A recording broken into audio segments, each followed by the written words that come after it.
All right, we're going to conclude our discussion in Doctrines 2 about Harmartiology, the discussion of sin. In fact, this will actually wrap up our discussion on anthropology, the discussion of who man is and our condition before God. And I want to finish this off with a simple talk about the punishment for sin, that all sin must be punished.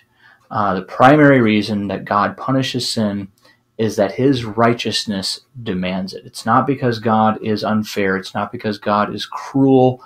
It is simply because God's righteousness demands that sin be punished. And as we talk about the eternal punishment for sin, the eternal nature, there are many people who believe that, well, sin's punishment is only going to be for so long, and then eventually either one of two things will happen. Either God will simply punish people for a certain amount of time based on the severity of their sin, and then allow them to come into heaven, or he's going to punish them for a certain amount of time based on the severity of their sin, and then eventually just eliminate them or annihilate them, and they'll just simply cease to exist. Or some people believe that there will be no conscious punishment for sin, but that people who are sinners will just simply be eliminated or annihilated completely. Or then there's others that are just simply universalists, and that there is no eternal punishment for sin. But all of those possibilities disregard the actual reason for God punishing sin, is because the severity of the punishment does not fit the crime itself. And I know that sounds contrary to our American sentimentalities, in which the punishment must fit the crime. But here's the problem. The punishment does not fit the crime. The punishment fits the person to whom the crime was against. Let me illustrate. If I were to go into a homeless shelter and I grabbed a drunk guy and I grabbed him by the scuff of the collar and shook him around and slapped him across the face a couple of times, what would happen to me? Probably not much. Most likely, someone would probably look at me and say, "Hey, stop doing that." What happens if I'm in the store and I grab my kid and I grab him by the scruff of the neck and I start smacking him around a little bit?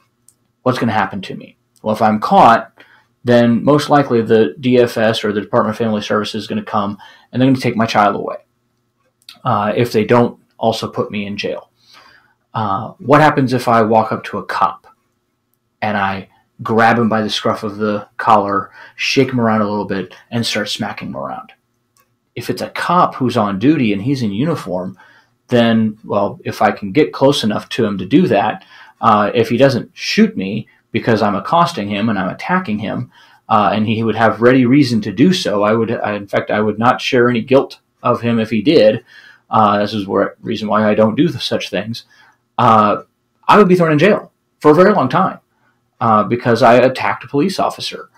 All right, let's take that to the next level. What happens if I were to walk up to the President of the United States and I grabbed him by the scruff of the collar and I shook him around a little bit and started smacking him?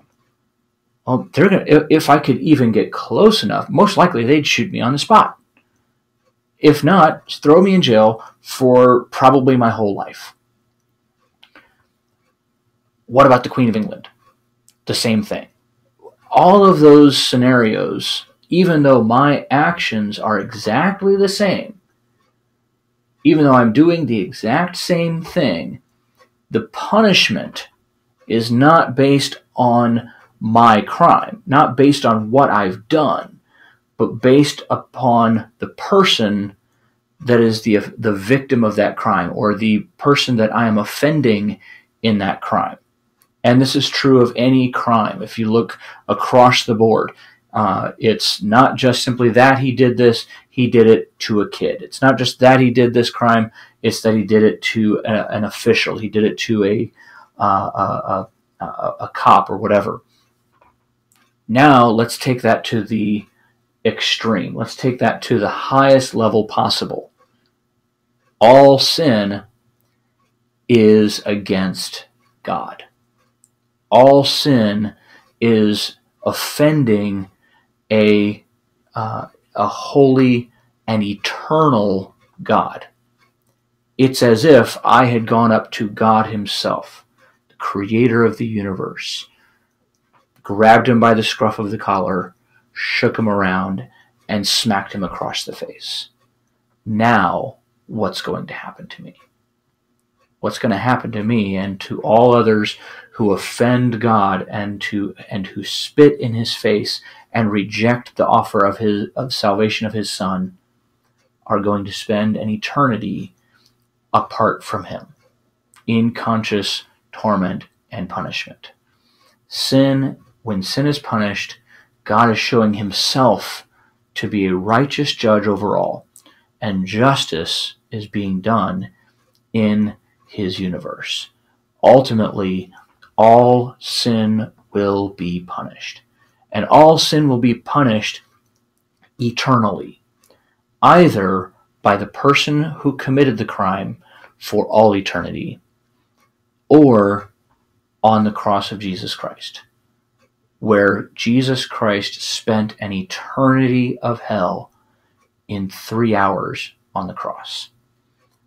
That's all the time we have for Harmartiology. That's all the time we have to talk about sin.